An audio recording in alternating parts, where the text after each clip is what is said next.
안녕하세요. 비밀의 떨림 하늘나라의 복음서 마태복음서 20장에서 21장까지를 오늘 다루고자 합니다. 이 두 장의 제목을 정해봤습니다. 한 데나리온을 천국으로, 이방인과 유대인의 경계인 담을 넘어 라고 이렇게 정해봤습니다. 우리가 잘 아는 품꾼 비유가 나와요. 그런데 이 품꾼 비유에서 한 데나리온을 천국에 가는 것 혹은 구원으로 이렇게 등치해서 보면 어떨까 하는 생각으로 이걸 보셨으면 좋으실 것 같고요. 그 다음에 21장에서는 예수님의 가장 스펙타클한 사건인 성전정화 사건이 어떤 의미인지를 이렇게 같이 보면서 중심으로 보면서 이 20장과 21장을 보시면 좋지 않을까 싶어서 이렇게 제목을 정해봤습니다. 우선 이제 20장에 품꾼 비유가 가장 먼저 나옵니다. 잘 아시는 대로 포도원 주인이 일꾼을 구하기 위해서, 아마 이제 포도 수확철이겠죠, 구하기 위해서 인력시장에 나가십니다. 인력시장에 아침 일찍 나갔다 그러는데 보통 고대 노동자들은 아침 6시부터 오후 6시까지 일했다 그래요. 그러니까 그 이전에 나갔겠죠. 그래서 품꾼을 구합니다. 그리고 한 데나리온을 주겠다라고 임금을 이렇게 서로 계약을 하죠. 이게 적정 임금이었을 거예요. 한 데나리온은 한 비둘기 16마리 정도 살 수 있는 돈이라고 그래요. 그리고 한 가정이 한 데나리온을 가지면 한 3일 정도 먹고 살 수 있는 금액 정도 된다고 그랬던 걸로 기억합니다. 근데 이렇게 품꾼을 계약하고 나서, 품꾼이라는데 주인이 다시 오전 9시에 나와서 또 품꾼을 구해서 갑니다. 이때부터는 이제 정확한 임금이 없고 그냥 적당한 임금이라는 이야기로 품꾼을 계속 고용합니다. 그리고 또다시 정오에 나가서 또 품꾼을 구해오고 오후 3시에 또 나가서 구해옵니다. 그리고 심지어 오후 5시에 나가서 품꾼을 구해오는데 오후 5시에 나가서 구해왔다면 이 사람들 일할 시간이 1시간도 채 안 됐을 거라고 보여요. 그런데 이 사람들을 고용해갖고 일을 시킨 다음에 품꾼이 이제 정산을 하죠. 정산할 때 맨 나중에 온 사람부터 정산을 하는데 그 사람에게 한 데나리온을 주는 겁니다. 그러니까 맨 처음 왔던 품꾼은 기대하죠. 자기는 한 10배 이상 일했을 테니까. 그러면 자기한테 조금 더 줄 줄 알고 기대했는데 똑같은 임금을 줍니다. 그러자 맨 처음 고용됐던 사람이 부당하다고 주인에게 따져요. 그러자 주인이 뭐라고 얘기하냐면, 친구야, 내가 후하기 때문에 그것이 당신의 눈에 거슬립니까? 라고 물어보죠. 그리고 맨 마지막에 어떻게 끝나냐면, 이와 같이 꼴찌들이 첫째가 되고 첫째들이 꼴찌가 될 것이다 라는 말씀으로 이렇게 이 비유가 끝나요. 좀 앞뒤 문맥도 되게 이상하고 끝나는 것도 되게 이상하잖아요. 꼴찌가 첫째가 될 거라고 얘기하는 것이 꼭 되게 못하던 사람이 잘할 것 같다, 이런 이야기로 이렇게 바뀌는 것 같은 느낌이 되게 많이 들거든요. 그런데 이 비유를 좀 잘 이해하려면 19장의 앞에 있었던 사건이 뭔지를 좀 생각해 볼 필요가 있어요. 19장의 앞에 있던 사건이 뭐냐면 부자 청년 사건이에요. 부자 청년이 자기가 영생을 얻으려면 어떻게 해야 됩니까? 라고 얘기하는 거죠. 그리고 부자 청년이 모든 율법을 다 지켰다고 했을 때 예수님께서 너의 재산을 다 팔고 나를 따라라 라고 하니까 심각하게 고민하고 돌아갔다라고 얘기하고, 예수님이 그렇게 돌아가는 그를 보면서 부자가 하늘나라에 들어가는 것이 낙타가 바늘귀에 지나가는 것보다 더 어렵다라고 얘기하죠. 그리고 나서 이 사건의 맨 끝에 뭐라고 말씀하시냐면, 첫째가 된 사람이 꼴찌가 되고 꼴찌가 된 사람이 첫째가 되는 경우가 많을 것이다 라는 말로 끝나요. 즉, 이 끝나는 문구를 보면 우리 20장에 있는 비유의 문구와 똑같은 거예요. 그러니까 품꾼 비유와 그리고 부자 청년의 사건이 어쩌면 연결되는 사건이라고 보시면 좋으실 것 같아요. 이런 연결되는 사건으로서 봤을 때 우선 먼저 주인이 계속 일꾼을 구하러 나갔다는 행위에 대해서 우리가 좀 잘 보실 필요가 있어요. 특히 이제 고대 사회, 특히 이제 예수님 당시의 고대 사회는 그 대농장 지주들이 많이 생기기 시작했어요. 그러니까 원래 땅을 갖고 있던 사람들이 땅을 빼앗기는 거죠. 그리고 소작농이 되고, 소작농에서 소작농도 못된 품꾼으로 전락하는 일들이 막 발생한 거죠. 그러니까 사회가 되게 불안전하고 경제적 착취가 많이 발생했던 거죠. 그런데 이런 착취가 발생하는 사회에서 부자들이 할 일은 뭐였냐면, 그래도 최대한 자기가 고용할 수 있으면 많이 고용해서 사람들을 먹여 살리게 해주는 것이 부자의 일이라고 생각했던 거죠. 제가 이렇게 PT에 보시면 이렇게 그림 한 장 있잖아요. 이 그림이 말 고삐를 매놓는 그런 장신구예요. 그런데 부자들이 자기가 돈이 많았을 때는 어떤 일을 하는 것이 좋다고 생각했냐면, 이렇게 말고삐에 매놓으면 그냥 말을 두면 되잖아요. 그런데 그러지 않고 그냥 말고삐를 이렇게 쥐고 있는 사람을 고용하는 것이 부자의 중요한 행위라고 생각했대요. 그러니까 부자가 고용을 해서 사람들을 먹여 살려주는 일을 하는 것이 중요한 일이다라고 예수님 당시에 생각했다는 거죠. 이런 의미에서 포도원 일꾼 비유에서의 주인은 자기가 부유하니까 많은 사람들을 고용하는 자로서 존재했던 거죠. 그리고 그 고용하는 일에서 별로 쓸데없는 일일지라도 고용하면서 그 사람을 먹여 살려주는 일을 하는 것이 부자의 일이라고 얘기하는 거죠. 그래서 맨 나중에 온 사람부터 임금을 주는 것을 통해서 어떤 것을 보여주면 부자의 도리를 보여준 거죠. 부자는 먹여 살려주는 사람으로서 존재한다. 그 분은 이렇게 나눠주는 것을 위해서 하나님이 축복으로 주신 것이다라는 것을 잘 보여주는 거죠.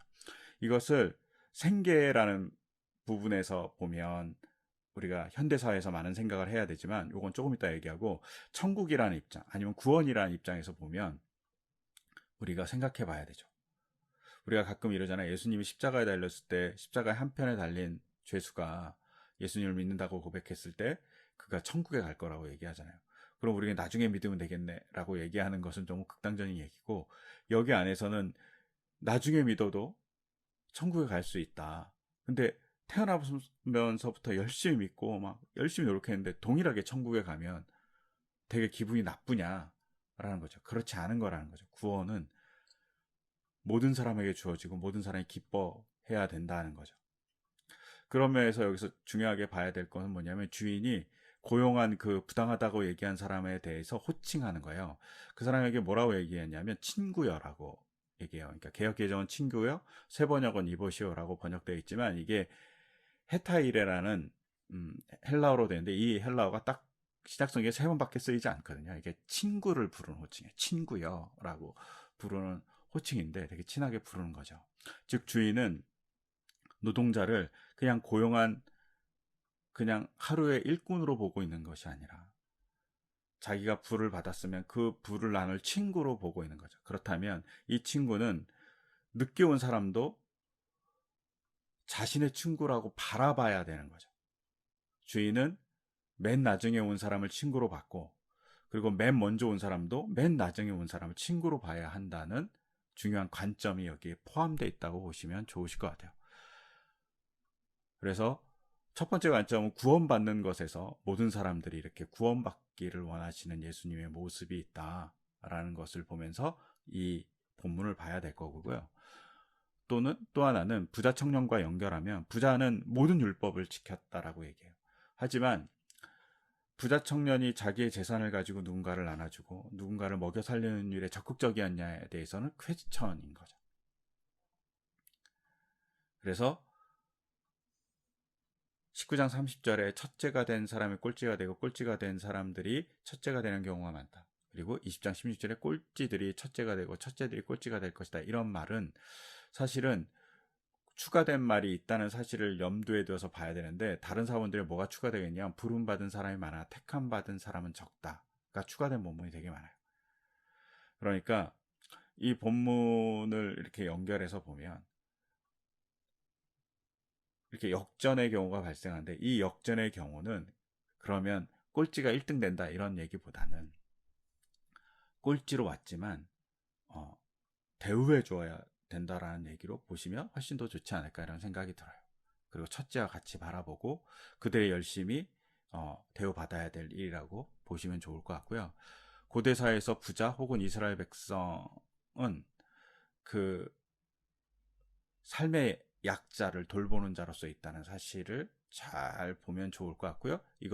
이 구원을 현대적 관점 아니면 현실의 관점으로 보면 먹고 살게 만들어주는 것이 또 하나의 구원의 자리라는 사실을 또 보여줘요.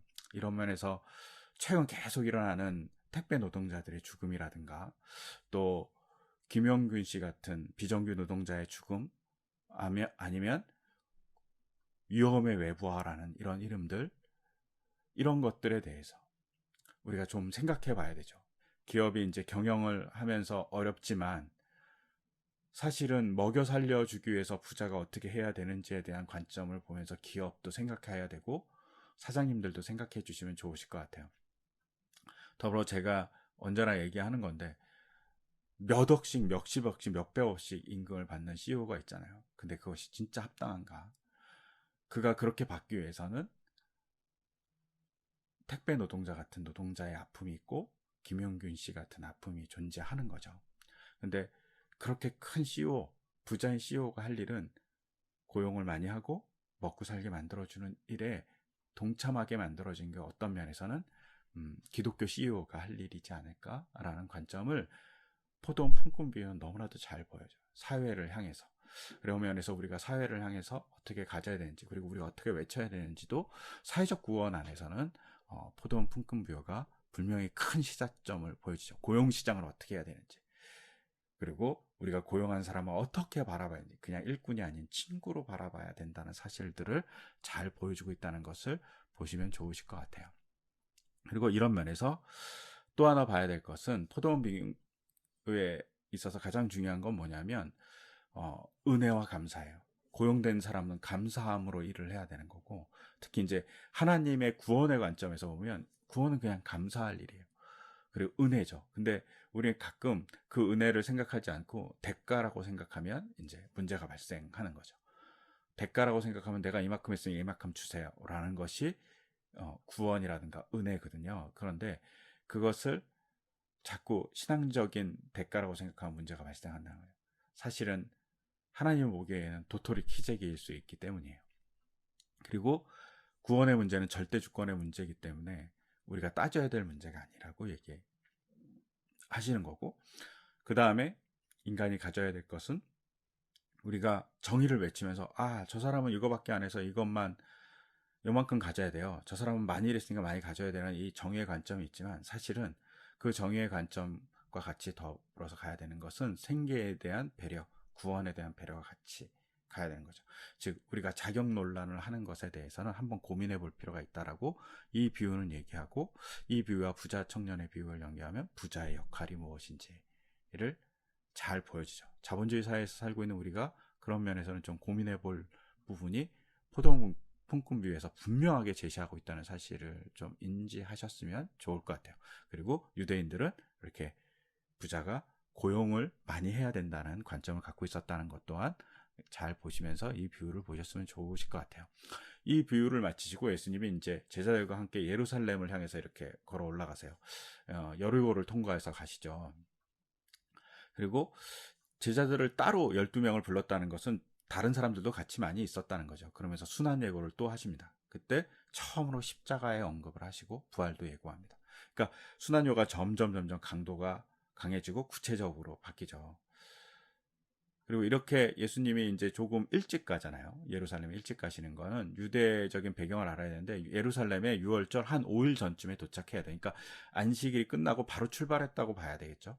그리고 6월절을 지키기 위해서 올라가는 거죠. 그리고 한 4일 전에, 왜 5일 전에 올라가면 한 4일 전쯤에 제사장들에게 바칠 제물에 흠이 있는지 없는지를 판별을 받아야 된대요. 그러니까 아주 요 시스템에 그대로 적응해서 예수님이 일을 하시고 있는 것이고, 그러기 위해서 예루살렘에 가셨다고 보시면 되고, 이 가시는 길에 야고보와 요한의 어머니가 요구하죠. 어떻게 요구하냐면, 우리가 잘 아는 대로 어머니가 예수님에게 가서서 예수님이 이제 자기의 나라에 대한 얘기를 하시니까 선생님의 나라가 오게 되면 자기 아들 둘을 오른쪽과 왼쪽에 앉게 해달라고 어머니가 청원해요. 우리말로 하면 치맛바람이 일어난 거죠. 근데 치맛바람이라고 볼 수 있느냐에 대한 퀘스천들이 여기 존재합니다. 그리고 여기서 이렇게 여인을 등장한 것이라고, 어머니를 등장한 이유는 어떤 면에서는 야고보와 요한을 격화시키는 일을 어머니를 등장시킴으로 인해서 야고보와 요한이 그것이 원한 것이 아니라 어머니가 원해서 그렇게 됐다라는 식으로 약간 야고보와 요한을 옹호하는 면이 있다라고 신학자들은 많이 보고 있어요. 그러자 예수님이 대답하시죠. 너희들이 요구하는 것이 무엇인지 모른다 라고 야고보와 요한에게 말씀해요. 하지만 예수님이 뭐라고 하냐면 자신이 마실 잔을 너희는 마실 수 있겠냐 이렇게 다시 또 물어봐요. 그러자 야고보와 요한이 마실 수 있다고 대답해요. 그러자 예수님이 뭐라고 얘기하냐면 그래 마실 수 있으면 니네가 오른쪽 왼쪽 앉아 이렇게 얘기하시는 게 아니라 자리를 앉히시는 분은 하나님이라고 해요. 즉 예수님 자신도 절대 주권이 하나님께 있음을 고백하죠. 이런 면에서는 품꾼 비유와 계속 연결되고 있다는 사실을 알 수 있어요. 이 얘기를 듣자마자 다른 제자들이 분개해요. 왜냐? 자기들도 좋은 자리에 앉고 싶으니까, 위대해지고 싶으니까. 그러니까 예수님이 뭐라고 얘기하냐면 위대해지고자 하는 자는 섬기는 사람이 되어야 된다라고 얘기하십니다. 여기서 우리가 이제 봐야 될 것들이 좀 있는데요. 우선적으로는 이렇게 좀 전에 얘기한 대로 야고보와 요한의 어머니를 등장시킴으로 인해서 옹호일 수 있어요. 제자들에 대한 옹호, 제자들의 흠을 감춰주는 역할을 하기도 하지만 이게 여성신학적인 관점으로 보면 조금 달라지기도 해요. 왜냐하면 야고보의 어머니가 예수님 앞에서 절했다고 그래요. 절했다는 것은 예수님을 구세주로 믿었다라는 얘기일 수 있고 신앙 고백일 수 있어요. 그러면 이 신앙 고백에서 예수님이 내가 마셔야 될 잔을 너희도 마시겠느냐 이렇게 얘기해서 예수님 분명 앞부분에 순환 예고를 하셨기 때문에 그 순환에 동참할 수 있겠냐라는 말도 될 수 있어요. 이미 십자가를 내서 얘기하셨기 때문에. 그러면 그 십자가를 지는 것에 동참하겠다는 결의로도 여성신학적으로 긍정적으로 보면 볼 수 있는 면이 존재해요. 이런 면하고 비슷한 게 뭐냐면 우리가 그 안중근 의사의 어머니 조마리아 여사에 대한 말을 잘 알잖아요. 안중근 의사가 잡혀서 감옥에 갇히셨어요. 그때 조마리아 여사가 이렇게 안중근 의사에게 편지를 보내죠. 그 내용이 이런 거잖아요. 내가 만일 늙은 어미보다 먼저 죽는 것을 불효라고 생각한다면 이 어미는 조석거리가 된다. 너의 죽음은 너의 한 사람의 것이 아니라 한국인 전체의 공분을 짊어지고 있는 것이다. 내가 공소를 한다면 그것은 목숨을 구걸하고 마는 것이 되고 만다. 내가 국가를 위하여 이에 이르렀은 즉 죽는 것이 영광이다.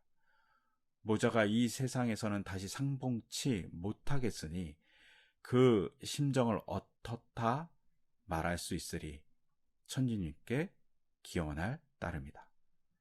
놀라운 장면이죠.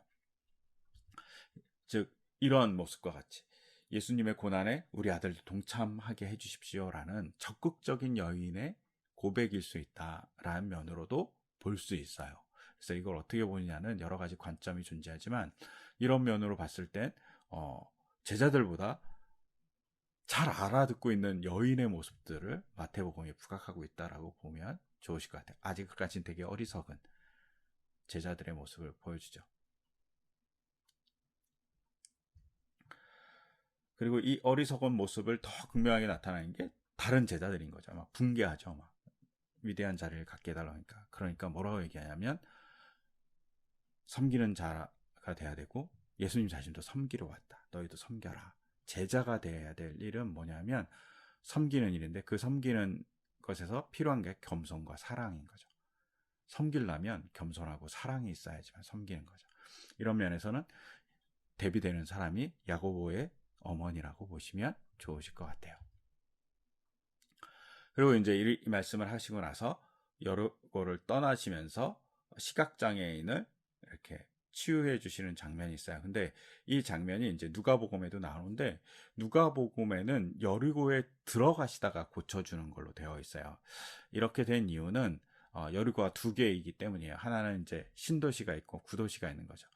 그러니까 이렇게 신도시와 구도시를 보면 예수님이 구도시를 떠날 때 치유해 주신 것이 마태와 마가의 얘기라면 누가는 신여리고를 들어가는 과정에서 고쳐주신 것 같아요. 이렇게 우리도 이제 신도시와 구도시가 있잖아요. 이런 거 마찬가지인데 지금은 신도시가 거의 폐허 같이 있긴 하지만 그런 신도시, 예루살렘 올라가는 신도시에 들어가는 면에서 고쳐줬다는 면으로서 마태복음과 누가복음의 차이를 좀 보시면서 보시면 좋을 것 같고요. 이 시각장애인이 이제 나타나서 예수님에게 다윗의 자손이여 우리를 불쌍히 여겨주십시오라고 고백해요. 여기서 중요한 건 시각장애인이 예수님에 대해서 인식하고 있는 거죠. 다윗의 자손이라고. 메시아의 등장으로서 인식하는데 이스라엘 사람들은 메시아가 오시면 장애인이나 아니면 병자들의 온전한 회복이 있을 거라고 해요. 그러니까 다윗의 자손이란 이 고백은 온전한 회복에 대한 그리고 메시아에 대한 고백인 거죠. 근데 이 메시아에 대한 고백을 하고 있는데 이제 쫓아가고 있는 제자들과 무리들이 조용히 하라 그래요. 메시아에 대한 고백을 들으면서 자기들도 같이 고백하는 것이 아니라 약자를 무시하는 거죠.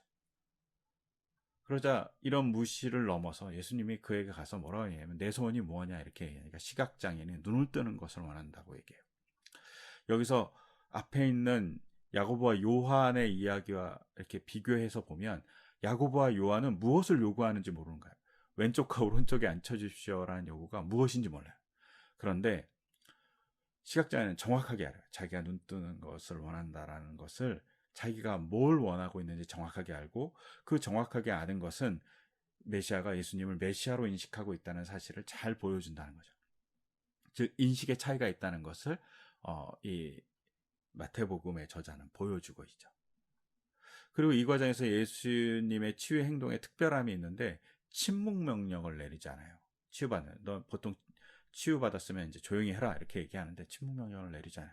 더불어서 치유받은 사람이 예수님을 따라서 예루살렘에 같이 올라가요. 즉 비교되죠. 따르는 거죠. 그런데 야고보와 요한은 요구하는 거죠. 이것이 잘못된 제자의 모습과 정말 제대로 메시아를 인식한 자의 모습과 극명하게 대비되는 모습을 보여주고, 근데 이렇게 잘못된 제자들이 예수님의 또 제자로서 이렇게 변화되는 모습들이 있다는 사실들을 또 성경은 암묵적으로 보여주죠. 끊임없이 이끌어 주신다는 거죠. 근데 여기서 또 하나 봐야 될 것은 예수님이 이렇게 죽음을 위해서 가잖아요. 제자들은 어떤 심정인지 모르지만 극도로 힘든 상황임에도 불구하고 예수님이 개인의 아픔을 치유해주는 장면이 나와요. 그러니까 시각장애인을 치유해 준 것이 그냥 단순한 치유가 아니라 개인의 작은 세상, 그의 삶의 자리까지 치유해 주시는 예수님의 모습이라고 보시면 좋으실 것 같아요. 이런 예수님이 이제 예루살렘 향해서 쭉 올라가죠. 나귀를 타고 입성하는데 이 마태복음에서는 나귀가 두 마리 등장하죠. 어린 나귀 그리고 어린 나귀의 어미 이렇게 등장하는데 보통 많은 그림에서 이제 나귀 새끼는 옆에 있고 어미 나귀를 타고 등장하는 걸로 보여요. 그려져요. 왜냐하면 이제 나귀 새끼를 타면 너무 이렇게 잔인해 보이잖아요. 근데 아마도 나귀 새끼를 탔을 가능성이 많아요. 그리고 이렇게 나귀 새끼를 타고 오는 것은 여러 가지 이유가 있지만 이스라엘 백성이 왕정 때 왕이 교만해서 나라가 망했다라고 생각하는 거죠. 아니면 백성이 교만해서. 그러니까 하나님이 원하는 것은 뭐냐면 교만하지 않고 하나님께 순종하는 자로서의 모습을 보여주는 것이 중요하다고 생각하고 그런 이미지로서 나귀를 탄 거죠. 왜냐하면 나귀는 되게 순종적인 짐승이라 그래요. 그래서 주인이 여물통을 지정해주면 그 여물통에서만 먹는데요. 그러니까 주인의 말을 잘 듣는 거죠. 그런 면에서 나귀를 타고 입성한 것이 중요한 이미지를 주고요. 또한 이제 왕상에 보면 솔로몬이 왕이 되어야 될 때 이제 기온에 가서 왕이 되는데 그때 노새를 타고 내려가서 왕이 됐어요. 그래서 말을 타고 입성하는 것이 아니라 나귀를 타고 입성하는 모습들을 통해서 왕으로서의 겸손의 왕으로서의 모습들을 잘 보여준다고 보고 순정의 왕으로서의 모습을 잘 보여준다고 보면 좋을 것 같고요. 이렇게 사진이 있는데 오른쪽에 이제 저희 아이가 이제 종려나무를 흔드는 것을 볼 수 있는데 이제 보통 영화에 이렇게 오나 드라마에 보면 이제 종려나무가 이렇게 손에 들면 한 사람 반 정도 되잖아요. 그런데 한 1m 될까요? 그런데 저희 아이가 이렇게 우연히 이제 이스라엘에 성지순례 갔다가 떨어진 종려나무 가지 하나 주웠는데 엄청 크죠. 종려나무 엄청 크더라고요. 그래서 이런 나무들도 있어서 이런 거를 막 큰 거를 흔들렀을 수도 있다라는 것을 보면서 이 장면을 보시면 좋으실 것 같고요. 그 다음에 이제 여기서 중요한 것은 예수님이 입성할 때 사람들이 겉옷을 이렇게 깔잖아요. 이 겉옷을 깐다는 것은 나의 모든 것, 인격, 지위, 권위 등등 모든 것이 당신의 발 아래에 있다는 신앙 고백적인 행위인 거예요. 이런 신앙적 고백적인 행위를 통해서 예수님을 고백하고 있는 행위가 바로 입성의 백성들의 장면이라고 보시면 좋을 것 같아요. 이렇게 입성하셔서 예수님이 이제 그 다음 날에 무슨 일을 하시냐면 예루살렘 입성에서 성전 정화를 하시는 거예요. 이방인의 뜰인데, 이방인의 뜰이라는 게 이제 성전의 외곽, 성전이 있으면 성전 바깥뜰인 거죠.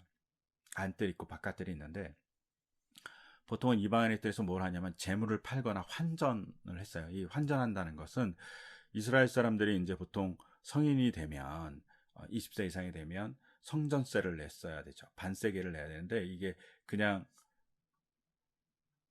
헬라 돈이나 아니면 로마 돈을 내면 안 되고 이스라엘 세계를 내야 됐다는 거예요. 근데 세계로 환전하는 거예요. 일반적으로 통용되는 돈이 아니라, 그러니까 우리가 외국 돈을 환전하듯이 환전해서 내야 되고, 이 환전상들은 이제 우리가 환전 수수료를 이렇게 내듯이 환전 수수료를 받고 산 거죠. 그러니까 이런 환전 수수료가 엄청난 이익이 올 거 아니에요. 그런 이익을 가는 것을 사실은 성전 안에서 권력을 갖고 있는 제사장들이 매점매석하는 일들이 되게 많이 있었고, 재물 또한 이제 흠이 있냐 없냐를 판단하는 것이 제사장들이 했던 거예요. 그러니까 그 재물을 파는 사람들과 커넥션이 있었고 매점매석이 있으면서 부패가 분명히 있었던 것 같아요. 이것을 더 잘 알 수 있는 것은 예수님 당시 전에 대제사장직이 이렇게 매점매석돼요. 뭐 대제사장이 여러 명 되기도 하고, 대제사장 이런 일들 때문에 매점매석되니까 문제가 뭐가 생기죠. 그 자리를 차지하기 위해서는 돈이 왔다 갔다 하고, 이런 문제 때문에 돈을 구할 수 있는 여러 가지의 상권이라든가 이익을 창출할 수 있는 곳에 부패가 발생한 거죠. 그렇기 때문에 예수님이 그 모습을 보면서 성전 앞들에서 장사를 하고 있는 거 보면서 만인이 기도하는 집을 강도의 소굴로 만들었다고 하면서 성전 정화를 하신 사건이 발생했다고 보시면 좋으실 것 같아요. 근데 여기서 중요하게 봐야 될 것은 이 강도의 소굴일 때 강도라는 단어예요. 강도라는 단어가 헬라어로 레스테스인데, 이 레스테스라는 단어가 강도예요. 강도라는 게 폭력을 행사해서 돈을 뺏는 사람이잖아요. 도둑은 그냥 돈을 빼앗는 사람이고 돈을 이렇게 훔쳐오는 사람인데, 도둑이라는 헬라어는 크레프테스예요. 이게 뭐 도둑이라는 말이 종말이 도둑같이 온다 할 때 그런 도둑에 쓰이는 단어거든요. 근데 이 레스테스를 강도 혹은 폭력, 혁명가 등으로 볼 수 있어요. 강도로 볼 경우에는 즉 그곳이 제사장의 지위 아니면 종교 지도자의 지위로 백성에게 폭력, 경제적 폭력 아니면 종교적인 폭력을 행사해서 착취를 한 곳이라는 거죠. 이것이 뭐 물리적인 폭력뿐만 아니라 종교적인 폭력, 뭐 경제적인 폭력을 한 거죠. 아니면 이걸 폭도로 보면 어떻게 되냐면 하나님의 그 거룩한 행위인 제사를 자기의 이익을 위해서 막 악용한 거잖아요. 이것이 하나님을 향한 반역이라고도 볼 수 있어요. 무섭죠. 그 다음에 혁명가라는 경우로 보면, 혁명가는 이제 우리말로 하면 독립운동가죠. 예, 독립운동가로 보면 이 사람들이 독립운동이라는 명분을 가지고, 아니면 혹은 제사장은 제사라는 명분, 성전이라는 명분을 가지고 자기 이익을 취한 거라고 볼 수 있어요. 왜냐하면 예수님 당시에 이제 혁명가들이 강도로 많이 변한 거죠. 생계가 어려우니까 처음에는 좋은 뜻으로 독립운동을 하다가 나중에는 그냥 독립운동은 명분이고 강도가 된 사람들이 되게 많았던 거죠. 이런 경우가 많으니까 이 경우에 비춰서 제사장들도 너네들은 명분은 좋지만 사실은 알맹이는 정말 나쁘다라고 얘기하는 거죠. 이것이 어디랑 같이 연결되냐면 무화과 나무 저주 사건하고 연결돼요. 왜냐하면 무화과 나무 사건에서 잎이 많잖아요. 근데 먹을 것이 없는 거예요. 본질이 없는 거죠. 보기에는 좋지만 제대로 되어 있지 않은 거죠. 이런 면에서는 레스테스가 독립운동을 했지만 강도가 된 사람 같이 제사장들도 종교적인 행위로 하나님께 제사를 드리고 열심히 하나님께 경건한 삶을 하지만 그것이 잘못된 일을 하고 있는 사람이다라는 뉘앙스를 은근히 비치고 있어요. 그리고 기도하는 집이라는 이 말이 하나님과 만남이 중요하다는 의미인데 그 하나님과의 만남을 방해하는 자로서 종교 지도자들이 있다라고 얘기하는 것으로 보면 좋으실 것 같고, 특히 마가복음에서는 만민이라는 말이 추가되어 있어요.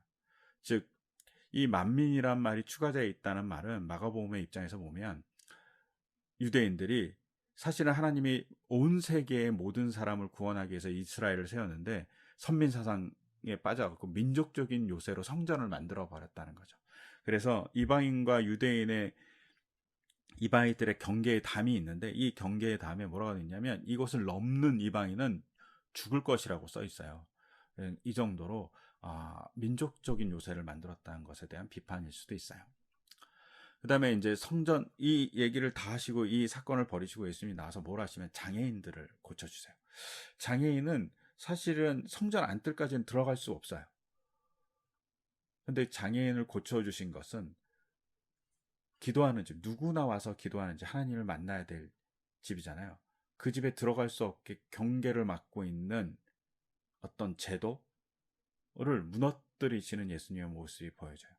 제도를 뚫고 들어가시는 거죠. 성전은 장애인들이 못 들어갈 곳이 아니라는 얘기를 암묵적으로 하고 고쳐주면서 들어가는 것이죠. 그리고 성전을 못 들어오게 거룩한 곳이라고 깨끗한 곳이라고 외치장하는 그 성전이 꼭 열매 없는 무화과 나무 같다라고 얘기하신다고 보시면 좋으실 것 같고, 이 열매 없는 무화 같은 얘기를 더욱더 잘 보여주는 게 뭐냐면 성전에서 성전 정화 사건을 하자 권위 논쟁이 벌어지는 거예요. 예수님 무슨 권위로 이런 일을 합니까? 라고 얘기하는 거죠. 사실은 이 사건을 딱 맞들었을 때 반성해야 되는데 권위를 물어보는 거죠. 즉 잘못된 관점을 갖고 있는 유대인 종교 지도자들의 모습을 볼 수 있고, 이들의 모습이 또 뭐와 비슷하죠? 제자들의 모습하고 비슷하잖아요. 권위를 가지려고 하는 그들의 시대상의 모습들이 잘못됐다고 비판하신 예수님의 모습이라고 보시면 좋으실 것 같아요. 이러면서 교회가 요새 어떨까 한번 생각해 보는 거죠. 교회가 본질에 충실한가 아니면 다른 것에 충실한가 한번 생각해 보시면 좋으실 장면이죠. 그러고 나서 예수님이 하신 게 비유 두 가지예요. 두 아들 비유하고 악한 포도 농부 비유예요. 두 아들 비유에서는 이제 첫째 아들은 말로 이제 포도원에서 일하라고 아버지가 얘기하니까 첫째 말로 거부했지만 실행해요. 그리고 둘째 아들은 말로 순종했지만 실행하지 않아요. 그러니까 첫째 아들은 거부했으니까 못된 사람인데 나중에 실행하니까 회개하고 변한 사람이죠. 그래서 이 사람들이 세리와 창녀들과 같이 죄인이지만 변해서 하나님의 나라에 들어가게 된 사람들이라는 어떤 입장을 내보여주는 것이고, 둘째 아들은 말로만 순종하지만 실질적으로 순종하지 않는 종교 지도자들, 형식적인 지도자들을 의미할 수 있어요. 여기서 예수님이 계속 얘기하는 거죠. 성전정화가 계속 연결해서 너희 너무 형식적이다. 너희는 잘못하고 있는 것이다. 라고 얘기하는 거죠. 근데 이게 가끔 어떤 사본들에서는 첫째 아들이 말로 순종하지만 실행하지 않은 사람으로 나오고, 둘째 아들이 말로 거부했지만 실행한 자로 나와요. 이게 순서가 좀 바뀌어 있거든요. 역할이 바뀌어 있는데, 이렇게 된 이유 중에 하나를 얘기하는 것보다 더 중요한 건 뭐냐면 예수님이 첫째 아들이 말로 거부했지만 실행했다는 얘기를 하잖아요. 그러니까 첫째 아들이 종 역할을 한 거잖아요. 근데 첫째 아들로 등장하는 것이 종교 지도자의 모습이 아니라 세리와 창녀인 거죠. 첫째 아들이 중요한 역할을 하는 게 고대 사회인데 예수님이 여기서 첫째 아들이 이랬다는 것에 더 방점이 있어요. 종교 지도자는 너희가 첫째 아들이 아니다 라고 얘기하는 거예요. 충격적인 거예요. 너희들이 가장 대우받는 사람이 아니다 라고. 심지어 너희들은 악하다 라는 얘기까지 하고 있는 충격적인 얘기라고 보시면 좋아요. 그리고 악한 포도원 농부 비유는 잘 아시죠? 이렇게 포도원을 만들어서 주인이 농부들에게 맡겼는데 주인이 오랫동안 외국에 갔다가 부재하니까 포도원놈들이 땅맘을 피는 거죠. 아, 이게 내 재산이구나 이렇게 생각하는 거죠. 그리고 포도원 농부가 이제 자기 하인들을 보내서 이렇게 세를 거두려고 하니까 하인들을 죽여버리는 일이 일어나죠. 왜? 자기 것을 갖고 싶고 자기 마음대로 하고 싶으니까. 이 모습 속에 성전을 자기 마음대로 하고 하나님의 뜻을 듣지 않는 이스라엘 백성, 종교 지도자들의 모습이 있어요. 그들을 향한 비판인 거죠. 근데 이 비판이 들려오는데 종교 지도자들은 어떡하죠? 반성하지 않고 예수를 잡으려고 하는 거죠. 죽이려고 하는 거죠. 즉 예수님의 비판을 잘 새겨 듣지 못하는 종교 지도자들의 모습이 있어요. 이런 면에서 오늘 한국교회가 어떻게 비판을 듣고 있는지 한번 잘 들어볼 필요가 있고 자기 반성이 필요하죠. 우리가 정말 하나님이 원하시는 뜻을 잘 걷고 있는지 잘 생각해 봐야 될 것 같죠. 특히 이제 저같이 목사라는 입장을 갖고 있는 사람들은 더욱더 하나님이 원하는 뜻이 무엇인지 더욱더 고민하고 경청해야 될 부분이 존재한다라고 보시면 좋으실 것 같습니다. 그러면서 이제 정리를 하자면 포도원 품꾼 비유에서 중요한 것은 부자의 역할이에요. 사회적으로 보면 부자의 역할은 고용을 하고 자기가 갖고 온 재산으로 타인을 먹여 살려주는 자가 돼야 된다라는 것이 중요한 방점이 있어요. 그리고 이것이 확대되면 구원의 입장이 있다는 거죠. 하나님의 구원도 이렇다는 거죠. 하나님의 구원은 누구나 구원하는 거잖아요. 그것을 닮으려면 사회에서의 실생활에서의 구원은 누군가를 먹여 살려주는 일일 수 있다는 것으로 연결될 수 있다는 걸 기억했으면 좋을 것 같고요. 그 다음에 성전의 문제에 있어서 성전 정화에 있어서 가장 중요한 것은 담을 허시는 거예요. 그리고 그 이방인을 못 넘어오게 하는 담 혹은 장애인을 못 넘어오게 하는 담을 허시고 모든 사람이 와서 하나님을 만나는 장으로 만들어가기 위해서 성전을 정화하신 사건이죠. 근데 그것을 못하게 그 전까지 성전은 사람들이 못 올라오게 종교적인 시스템이 그것을 막고 있었다는 거죠. 그 종교적인 시스템에 갇혀서 더 중요한 사랑을 보지 못한 일이 성전에 있었다는 거죠. 그 더 중요한 사랑, 이방인에 대한 사랑, 장애인에 대한 사랑을 가지고 그것을 넘어와서 거룩을 더 거룩하게 만드는 것이 종교 지도자들의 일이라는 사실을 기억하면서 20장, 21장을 보시면 좋으실 것 같습니다. 예, 오늘은 이렇게 마치겠습니다. 감사합니다.